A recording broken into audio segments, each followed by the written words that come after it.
there, my name is Tenarium, and today I'm going to be taking you through all of the visual novels which have come out during October. Now, I know quite a lot of you you're not that much into visual novels. You'll only get one if I am playing it, or I'll tell you one to pick up. So, by doing this, hopefully I'll be bringing visual novels to a bigger crowd, and you'll know which ones to avoid, which ones to definitely play, which ones are a bit meh. Starting with Afternoon in Depression. Avoid at all cost. The art, meh. The music, meh. It's the game which makes you want to punch yourself in the face. It's about a teenager with depression. I imagine written by someone in their teens. It has the depth of a small puddle. Let's face it, if you play it, you're going to forget it in 5 minutes. Let's move on to the next one and swiftly forget about this one. Next game we'll be taking a look at is Josiah. The only thing in the bio of this game was a cautionary tale. I was intrigued slightly put off by an 800 by 600 window, raise his fist slightly angrily. But let's cut to the chase. Josiah, which is yourself, you'll be playing as Josiah, is a polar bear.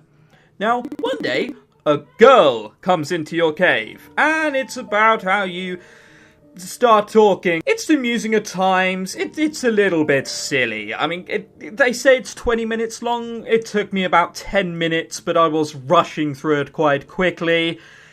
Some of the things Josiah says I would find hard to believe that someone would stick around to hear what they would say for more. But I'd say get it. It's silly. Will you remember it in a week? Probably not, but definitely worth it. The next one is Serafina's Saga. Now, the quick brief to the story is that Serafina has spent all her life alone in the jungle with a guardian named Arkan, a mysterious man at that.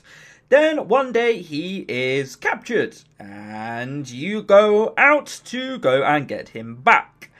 That's about as far as I got. If you do like this visual novel, there is an absolute shitload of content for this game. There is a 4 to 5 minute animation on YouTube.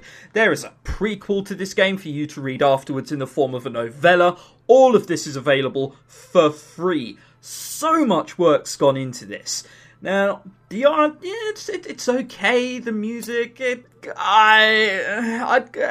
okay. Let's put it that way. The character models at times seem somewhat unnatural.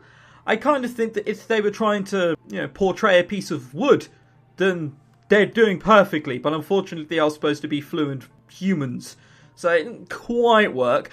I personally had a hard time getting into the story. I didn't find myself enamored by it, but however, enough people disagree with me for me to definitely be able to suggest it with open arms. This visual novel is 50,000 words. I think there's 50 unique backgrounds and 10 different endings.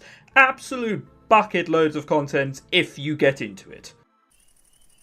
And here we have a visual novel called The Buried Moon. Ratia is sent to a village of Starvale to get some field experience as a member of the Edge Guard, but all is not as it seems. Now, I really wanted to love this visual novel. I saw the art and just fell in love with it. It looked beautiful, but they've tried to make it into a horror game. And it really doesn't work for it, because there are certain scenes later on where it's supposed to be scary, but it's the kind of thing which, your 6-7-year-old child might be scared by, not a 20-year-old man or a 14 or 15-year-old girl. The music throughout the whole of this visual novel is scary. It's supposed to be spooky. And even during bits which seem light-hearted, like you're supposed to go, oh, you aren't. It's good, but the horror doesn't quite work for it. However, you might like it. I'd definitely say, give it a go. Why not? The next visual novel is one by the name of The City of Black and Grey. Now, let me make my thoughts abundantly clear to you. No.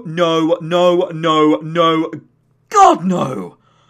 Oh, it's awful. It's terrible. Do you want to know what the music is like in this game? Isn't any for the first 5-10 minutes. I did a quick playthrough, couldn't hear any music whatsoever.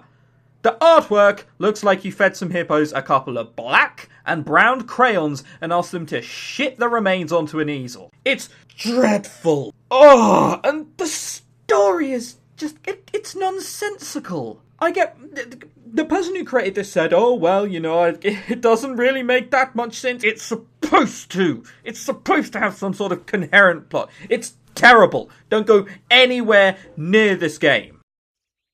And we will end with Nicole, the only commercial visual novel I can see which has come out this month. It's by Winterwolves Games. For you who don't know what Winterwolves Games have done before, they have done an absolute bucket load. Winterwolves.com, you can look up for yourselves. Pretty much all of them are good, and this is no exception. It's very good. Nicole, who you play of, goes to a college, or I imagine university for those people who are English. Once she gets to the university and, you know, is finally in her bedroom, she finds that a series of girls have been disappearing. 3 of them, in fact. And it's one of the 4 boys which you can date. Now, this game is quite big. There are 175,000 words. It's twice as big as one of their previous games, Always Remember Me. Obviously, needless to say, it's an Otome game, but as I said, it is commercial visual novel. You will have to pay money for it. There is a demo if you'd like to try it out before, so there's no excuse whatsoever.